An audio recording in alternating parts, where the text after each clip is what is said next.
గారు, ఏదైతే ఆ రోజున అబ్దుల్ సలాం కుటుంబం నిస్సహాయతగా రైలు పట్టాల మీద పడిపోయి చనిపోయిన ఘటనలు కానివ్వండి, తర్వాత ఎంతో మంది ఈ మీకు సంబంధించిన దేవాలయాల వక్ఫ్ భూముల ఆస్తులకు సంబంధించి వాళ్ళు ఈ రోడ్ల మీదకి ఎక్కి మాకు ఈ అన్యాయం జరుగుతుంది అన్నది కానీ మీరే సాక్షాత్తు మీరెళ్ళి అక్కడ గొడవాడి లేకపోతే మీ మీద తప్పుడు కేసులు బనాయిస్తే వాటిని ఎదుర్కొని ఈ రోజున ఇన్ని జరిగిన అంటే ఒక మైనార్టీలకు సంబంధించిన అనేక రకాల అంశాలు, దులహన్ పథకం కానివ్వండి, లేకపోతే పండగ రోజుల్లో మసీదులకి కనీసం రంగులు వేయలేని పరిస్థితిలో ఉన్న ఈ ప్రభుత్వం పట్ల కొంతమంది నాయకులు, వైసీపీకి సంబంధించి కొంతమంది మైనార్టీ నాయకులు మాత్రమే ఈ ప్రభుత్వాన్ని కాపాడుకోవాలి, జగన్ ఎంతో చేశారు అని చెప్పి ఇంకా మసిపూసి మారేడుకాయ చేసే చందాలు ఉంటే మైనార్టీ సోదరులు జరిగిన గతాన్ని మర్చిపోతారంటారా?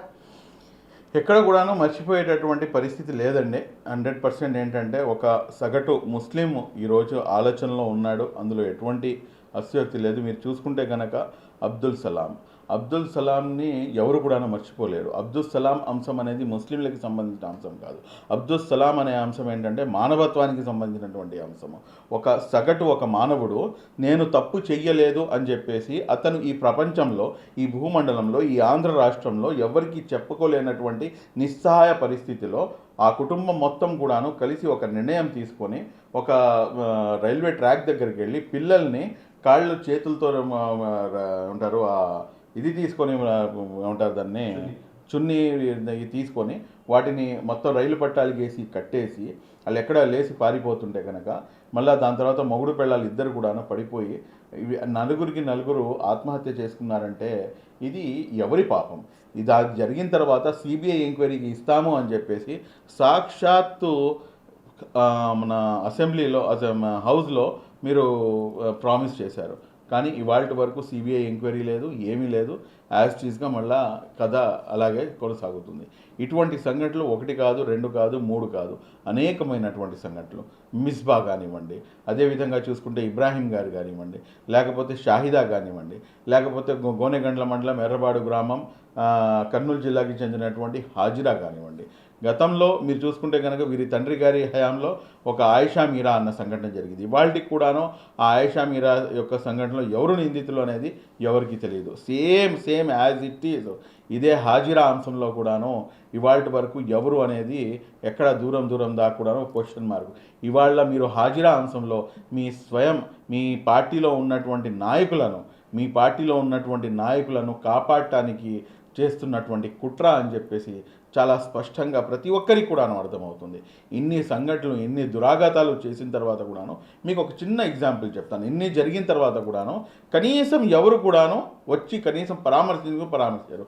కానీ గతంలో 2017లో ఒక చిన్న అంశం అనేది జరుగుతుంది. సత్తెనపల్లిలో ఒక చిన్న పాప మీద, ముస్లిం మైనార్టీ చెందినటువంటి పాప మీద ఒక రిక్షా అతను అఘాయిత్యానికి పాల్పడితే ఇమ్మీడియట్గా అది చాలా పెద్ద అంశం అవుతుంది. దాని తర్వాత స్వయాన అప్పటి ముఖ్యమంత్రి నారా చంద్రబాబు నాయుడు గారు హాస్పిటల్కి వెళ్ళి ఆయన్ని పరామర్శించడం, దాని తర్వాత వాళ్ళందరినీ పిలిపించి మన కార్యాలయంలో కూర్చోపెట్టుకొని ఏదైతే వాళ్ళకి ఇవ్వాల్సినటువంటి హామీలు ఏదైతే ఉన్నాయో అవన్నీ కూడా ఇచ్చి ఇమ్మీడియట్గా అతను ఎక్కడున్నారో వాడిని పట్టుకోండి అని చెప్తే కనుక ఎక్కడ నేను పట్టుబడతానో అని చెప్పేసి వాడు అటు ఇటు పరిగెత్తి లాస్ట్కి ఊరేసుకొని చచ్చిపోతాడు. అంటే ఇది ఒక సగటున ఒక ముఖ్యమంత్రి హోదాలో ఉన్నటువంటి వ్యక్తి irrespective of caste, creed and religion ప్రతి ఒక్కరికి కూడాను ఇవ్వాల్సినటువంటి భరోసా. కానీ ఇంత అన్యాయం జరిగినా కూడా కానీ ఫారూక్ షిబ్లీ అనే నేను, అదేవిధంగా ఇంకా కొంతమంది సంఘాలు మనం అందరం కూడాను గొడవ చేసిన తర్వాత ఆ 27 లక్షల రూపాయల చెక్కు తీసుకోకపోయినా కూడా కానీ మళ్ళీ వాళ్ళని బెదిరించి భయం పెట్టించి మళ్ళీ మీరు కనీసం వాళ్ళ ఇంటికి వెళ్ళి పరామర్శిస్తారా అంటే లేదు. మీరు కర్నూలుకి పిలిపించుకొని ఆ అబ్దుల్ సలాం కుటుంబాన్ని మీరు కూర్చొని పరామర్శించారంటే దీనికైనా దారుణమైనటువంటి సంఘటన ఇంకేమైనా ఉంటుందా? రాష్ట్రంలో ఇన్ని సంఘటనలు జరిగినాయి. ఏ ఒక్క సంఘటన పైన అయినా కానీ ఇది తప్పు అని చెప్పేసి మీరు ఎక్కడన్నా ఖండించారా?